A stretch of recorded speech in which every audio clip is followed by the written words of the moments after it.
Desde muy chica tuve la oportunidad de estar en contacto con el arte gracias a mis tíos actores. Vivían un poco en casa también, después que mi tío se casó. Y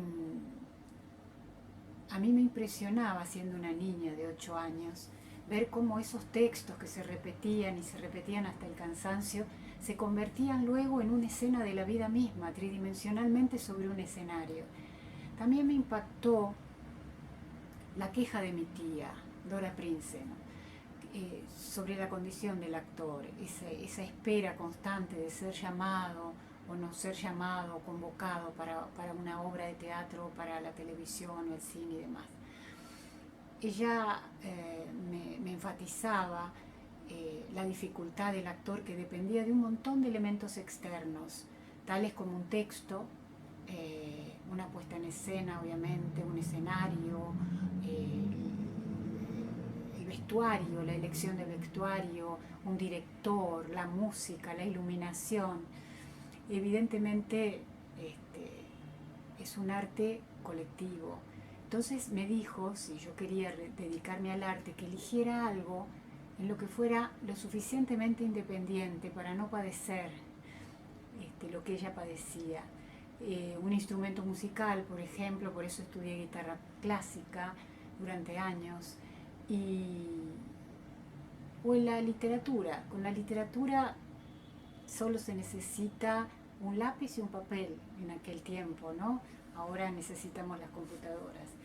Eh, Creo que elegí la literatura porque es económica y porque me permitía no depender de la voluntad ajena. Pero la palabra es un instrumento peligroso.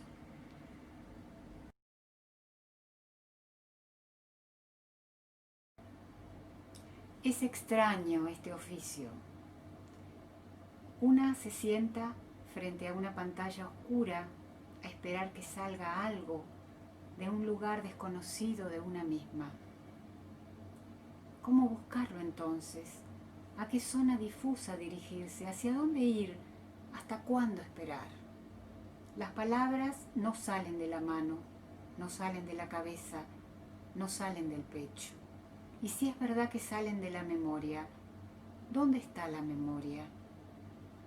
La imaginación es una forma distorsionada de la memoria, una manera transgresora de recordar. ¿Qué hacer para que surja? ¿De qué modo llamarla, incentivarla, obligarla a venir? ¿Quién llama y quién contesta? ¿Cuántas firmas hay cuando la pantalla está absolutamente negra y los dedos de mi mano no saben por dónde empezar? Eso, exactamente eso, por dónde empezar. Cuando comienzo a escribir me siento en medio de una gran esfera, de un cuerpo sin aristas, sin centro, sin lugares, y las palabras no existen y hay que inventarlas. ¿Cómo no escribir entonces? ¿Quién es capaz de soportar semejante soledad? Hacer literatura es riesgoso porque trabajamos con la materia de nuestros pensamientos. La palabra escrita es un derivado de la oralidad y la oralidad lo es del pensamiento. Trabajamos entonces con algo que no es un otro, no está aislado de lo que somos, sino que es un elemento que nos involucra. No hay separación entre el ser o ejecutante de la obra y su instrumento. Distinto es quien trabaja con colores o materiales sólidos como el mármol o la arcilla. El quehacer literario es bastante equiparable al desempeño del actor o de la actriz, cuyos instrumentos son esencialmente su cuerpo y sus emociones. En cambio, la palabra nos constituye, nos va forjando. La palabra va moldeando lo que somos o lo que vamos siendo y finalmente nos apropiamos de ella hasta identificarnos con su significado. Nacemos a la vida y nos recibe un discurso familiar, un discurso social, una trama de relatos. Ahí todo se complica. ¿Quién es quién? Lo representado y lo real entran en fricción. Al mismo tiempo, resulta fascinante porque el producto artístico se transforma en un espejo del ser. Estamos siempre en esa delgada línea divisoria, oscilando.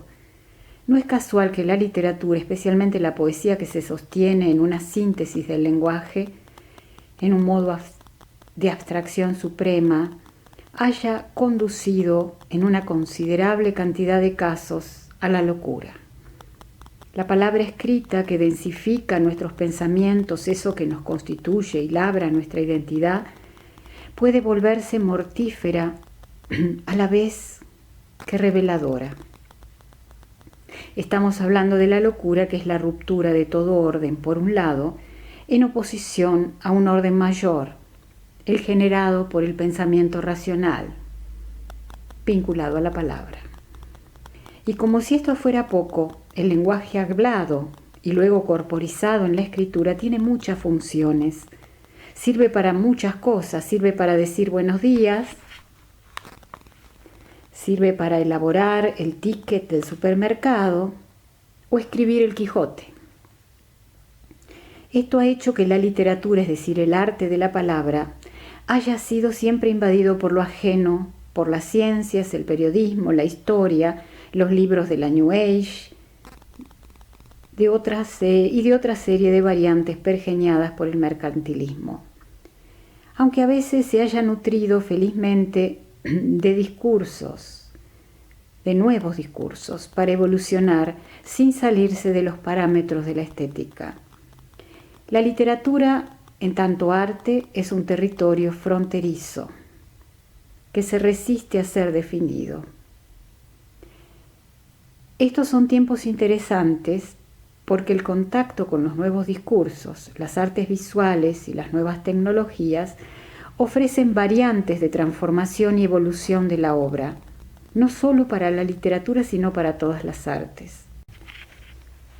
De cualquier manera, se sigue confundiendo lo que es arte, y me refiero a lo literario, por supuesto, de lo que es mera información o utilitarismo de la palabra. En este sentido, la literatura podría considerarse un espacio avasallado. Y como sabemos que cada cual defiende su quintita, nos topamos con los sismos, las corrientes en boga, las estéticas personales, etc., que crean un circuito de lo que es y un afuera de lo que no entra en el circuito y queda por lo tanto cuestionado. Se trata de la historia del arte, ni más ni menos, que en el caso de la literatura presenta lo que ya he mencionado, un conflicto de intereses por utilizar nada menos ni nada más que el lenguaje, eso que todos usan y creen que saben utilizar. Sin embargo, la palabra literaria en su sentido cabal es la que logra crear un nivel simbólico suficientemente alto como para expresar más de lo que dice. Por citar un ejemplo elemental, el Quijote. ¿El Quijote representa la lucha humana de un ser enfrentado a sus ideales?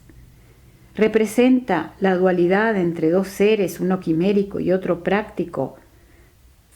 Sancho Panza y el Quijote, obviamente, enfrentados ante los avatares de la vida.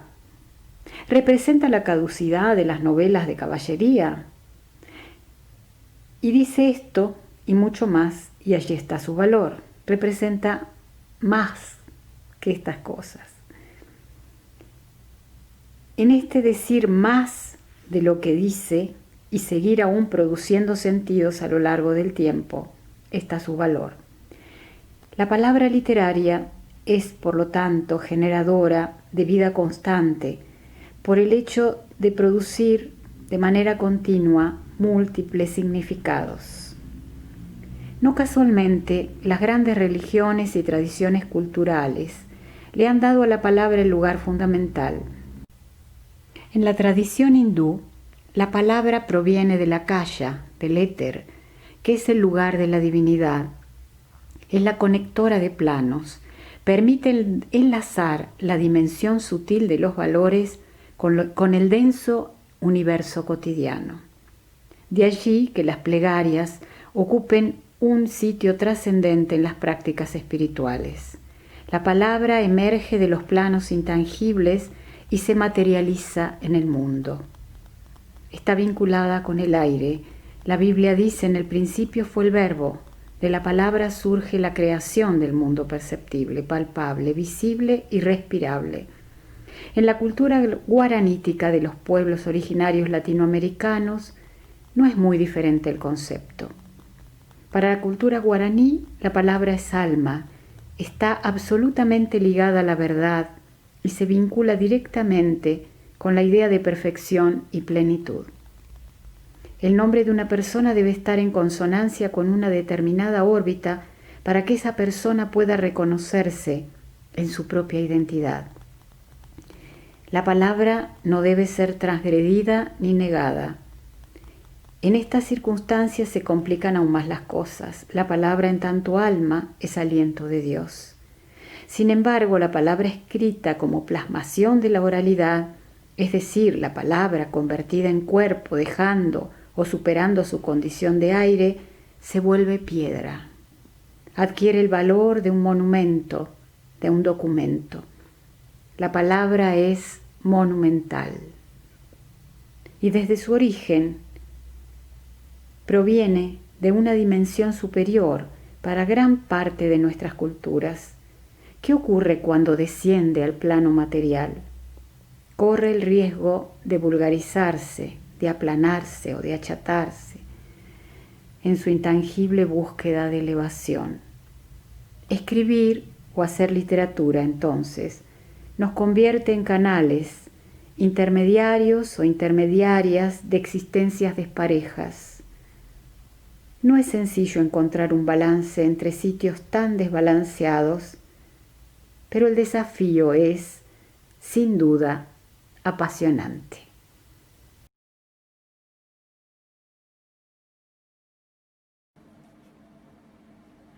Hace 1.000.000 de años, cuando inventaron el fuego, hace 1.000.000 de años, yo estuve allí, con los ojos crispados, deslumbrada.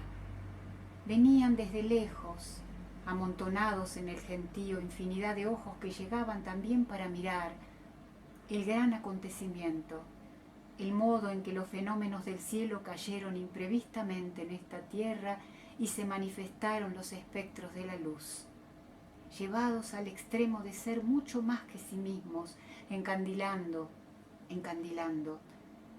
En el estallido de esos ojos me vi el sucesivo ir y venir de mi cuerpo por el lodo y por la luz. Con la angurria del tiempo atravesada en mis células, vi el brillo rojizo reflejado en quienes miraban, vi el estremecerse alrededor y pude pensar en todos y en cada uno de los nacimientos, el de los cuerpos, el de las cosas, el del hambre. El fuego, con su voz distinta, comenzó a hablarme. Me dijo: criaturas salvajes van a venir a devorarte. Así ocurrió. He sido devorada. Desde entonces vivo en el inmenso estómago del hambre. Este forma parte de un libro inédito que se llama Lenguaje de la Noche, un libro de poemas, obviamente.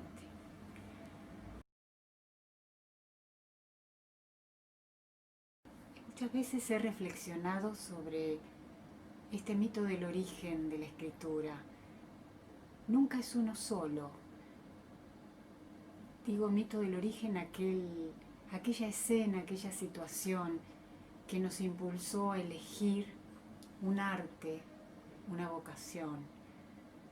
En mi caso hay varias escenas y varias situaciones, pero con los años he pensado que quizás lo más fundacional esté en un hecho o dos hechos que se repitieron y que tienen que ver con la infancia, como suele suceder.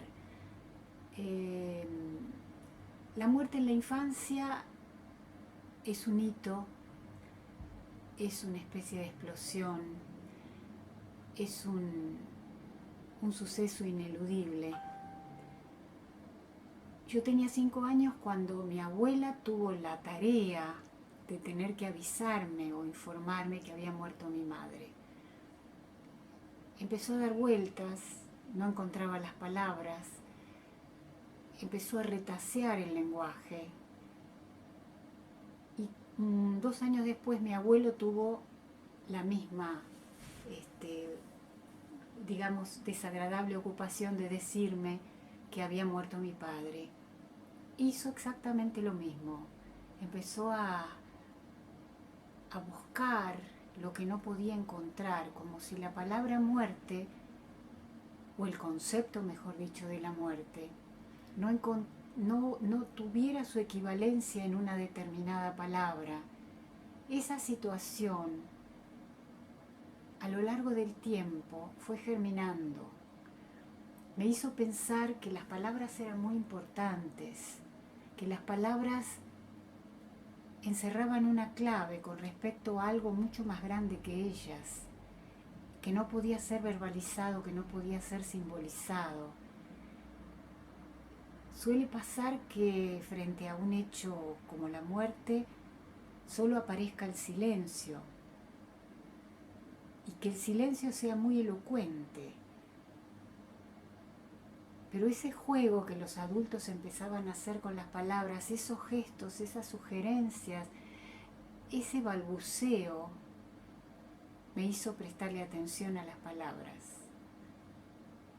Yo dije, aquí hay algo que debe ser dilucidado, un enigma.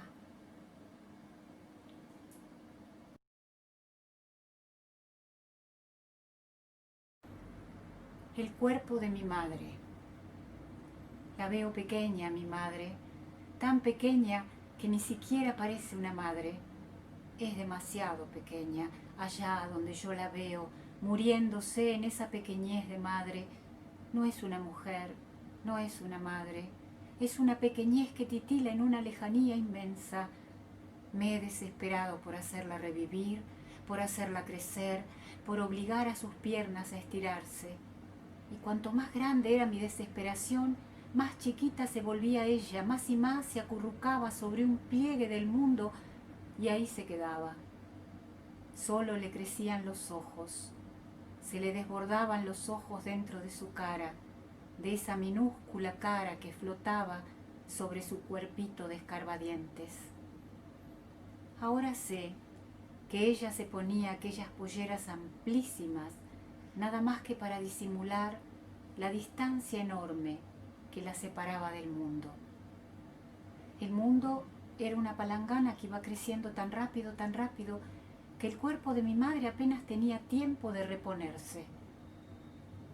El simple hecho de vivir la enflaquecía, la desalimentaba, le iba quitando pedacitos de huesos y de carne y lonjas de uñas y pellejos y pelos. Por eso pienso que la palabra madre es demasiado grandota para alguien así.